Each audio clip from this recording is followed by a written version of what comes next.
भूतिया हवेली। ये राजस्थान के कोटा शहर की एक हवेली की कहानी है जिसमें भूत प्रेत और साया रहता है। ये राजा महाराजाओं के समय की हवेली है और ये पिछले 18 साल से बंद पड़ा हुआ है, जिसमें कोई भी नहीं रहता।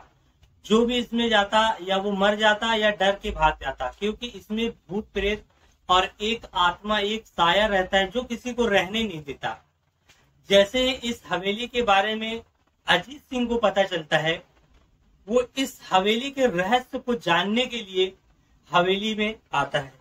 हवेली में जाने के लिए जब वो आता है, हवेली के पास पहुंचता है, एक शख्स अंदर जाने से पहले उसे रोक लेता है। वो पूछता है कि तुम कौन हो और हवेली के अंदर क्यों जा रहे हो। अजीत सिंह कहता है कि मैं इस हवेली के रहस्य को जानना चाहता हूँ कि ये भूतों की कहानी या भूत इसमें क्यों रहते हैं और लोग जो डर जाते हैं, आत्मा साया क्या है, मैं इसकी सच्चाई लोगों तक लाना चाहता हूँ। तो अजीत ये जवाब देता है और जो रोकता है उसका नाम रहता है राम सिंह। राम सिंह कहता है कि नहीं, मैं तुम्हें इसके अंदर नहीं जाने दूंगा। तो अजीत सिंह बोलता है कि तुम कौन हो। तो राम सिंह कहता है मैं यहीं पास में रहता हूँ। पर बहुत रिक्वेस्ट करने के बाद राम सिंह बोलता है कि तुमको जाने तो दूंगा, लेकिन वापस आओगे नहीं आओगे। बोला नहीं, मैं रहस्य जान के रहूंगा, मैं चाहे वापस आऊं या ना आऊं, मुझे लेकिन जाना है।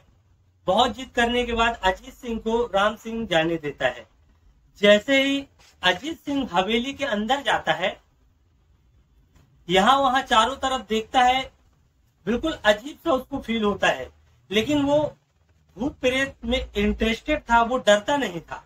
वो जाता है अंदर कमरे में, बर्फ अंदर की जलभूत होने लगती है, लेकिन वो नोटिस नहीं करता, इग्नोर करता है।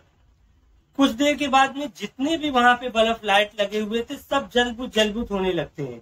अजीत सिंह जब इस पे नोटिस करता है, वो थोड़ा सा घबराता है लेकिन डरता नहीं है। वो एक जगह एक सोफे पे ड्राइंग रूम में आके बैठ जाता है। बैठ के एक दारू की बोतल निकालता है और उसे खोलता है, एक दो पैक पी लेता है। पी के वो बैठा ही रहता है कि उसे अचानक एक परछाई दिखती है। वो परछाई देखता है और थोड़ी देर में वो गायब हो जाता है।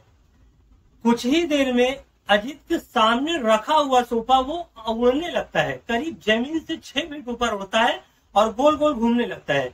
ये चीजें देख के अजीत सिंह घबरा जाता है, लेकिन वो कुछ समझ पाता उससे पहले वो सोफा जमीन में गिर जाता है और उसको वो परछाई फिर से नजर आता है।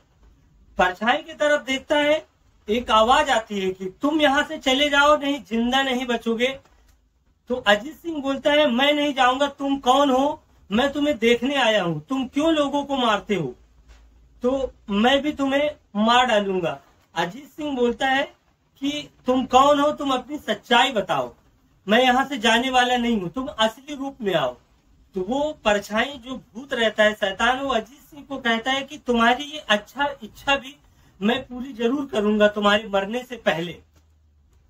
अजीत सिंह इतना बोलता है कि अजीत सिंह की तरफ दूसरा सोफा उठ के जहां पे अजीत सिंह खड़ा रहता है वो उसके तरफ गिरता है। अजीत सिंह कूद के दूसरी तरफ चला जाता है जहां पे अजीत सिंह पहले खड़ा था और वो बच जाता है।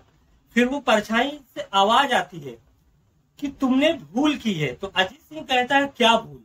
परछाई जो भूत रहता है वो कहता है तुमने यहाँ आने की भूल की है, मैं किसी को यहाँ पे नहीं रहने दूंगा, क्योंकि मेरे मालिक ने आज से 18 साल पहले मेरा कत्ल किया था, मेरा कोई भी कसूर नहीं था।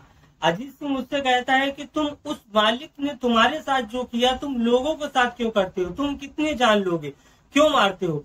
बोला मेरी आत्मा तब से लेके आज तक यहाँ पे भटक रही है, मेरे आत्मा को शांति नहीं मिला है, तो मैं जो भी आएगा मैं किसी को नहीं छोड़ूंगा, मैं यहाँ पे किसी की नहीं रहने दूंगा। इस बंगले में, इस हवेली में मेरा साया है, मेरा राज चलता है, मैं ही सिर्फ रहूंगा।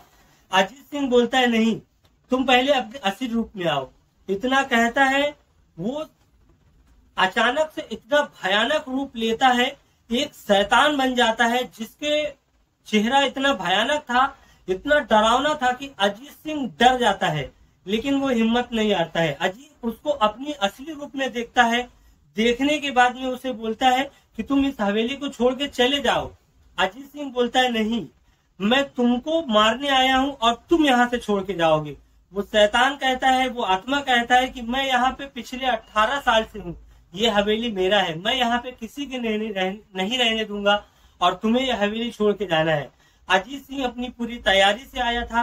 वो क्या करता है, अपने बैग से कुछ निकालता है, पाउडर जो कुछ भी, वो उस भूत की तरफ फेंकता है और जैसे ही फेंकता है वो भूत जलने लगता है और थोड़ी देर में वो जलते जलते जल के राख हो जाता है और सब खत्म हो जाता है। अजीत सिंह को ये लगता है कि अब भूत खत्म हो गया है। अजीत सिंह वहां पे रुकता है, रात में सोता है, सुबह होता है, बाहर आता है और जो पहले से राम सिंह था जो इसको जाने के लिए मना कर रहा था, वो बाहर इसको मिलता है, ये अंदर की पूरी कहानी बताता है और अजीत सिंह को ये लगता है कि मैंने अंदर जाके सारी चीजें को खत्म कर दिया, अब इसमें कोई भूत प्रेत साया नहीं रहता। ये राम सिंह को बताता है। जैसे ये बताता रहता है, अचानक से अजीत को क्या होता है, अजीत वहां गिरता है और बेहोश हो जाता है। उसके बाद में राम सिंह उसको लेके जाता है घर, उसको होश में लाया जाता है। वो डिटेल में पूरी कहानी बताता है, लेकिन वो कहता यह है कि जब मैं तुम्हें ये बाहर आके बता रहा था तो वो शैतान जिसको मैं अंदर जला के आया था वो फिर से मुझे दिखाई दिया और वो बोला कि तुम किस्मत वाले हो, तुम बच गए हो, लेकिन मैं इस हवेली को कभी भी छोड़ के नहीं जाऊंगा और ये हवेली मेरा है। मेरे आत्मा को शांति नहीं मिला है और जब तक नहीं मिलेगा मैं कभी नहीं छोड़ूंगा और इस हवेली में किसी के नहीं रहने दूंगा। तो गाइस, बताने का मतलब ये है आपको कि ऐसी बहुत सी रहस्यमयी हवेली पड़े हुए हैं कोटा राजस्थान में, राजा महाराजाओं के समय में, जो बहुत पहले से बहुत दिनों से खाली है। उस हवेली को उस आत्मा ने आज तक नहीं छोड़ा है। वो हवेली अभी भी भूतिया है, लोग उसमें नहीं रहते हैं। आपको कभी ऐसे हाउंटेड प्लेस, ऐसी जगहों के बारे में अगर जानकारी चाहिए, आपको ऐसी कहानी अच्छी लगती है, तो आप इस चैनल को लाइक और सब्सक्राइब करो, बेल आइकन को जरूर प्रेस कीजिए ताकि मैं जब भी इस तरह की हॉरर हाउंटेड मिस्ट्री स्टोरी आपके सामने लाऊं तो आपको इसकी नोटिफिकेशन पहुंच जाए और ऐसी घटना ना होने पाए। आप इसको अपने दोस्तों तक शेयर करिए। आप अपना और अपने परिवार का ख्याल रखें। जय हिंद, जय भारत।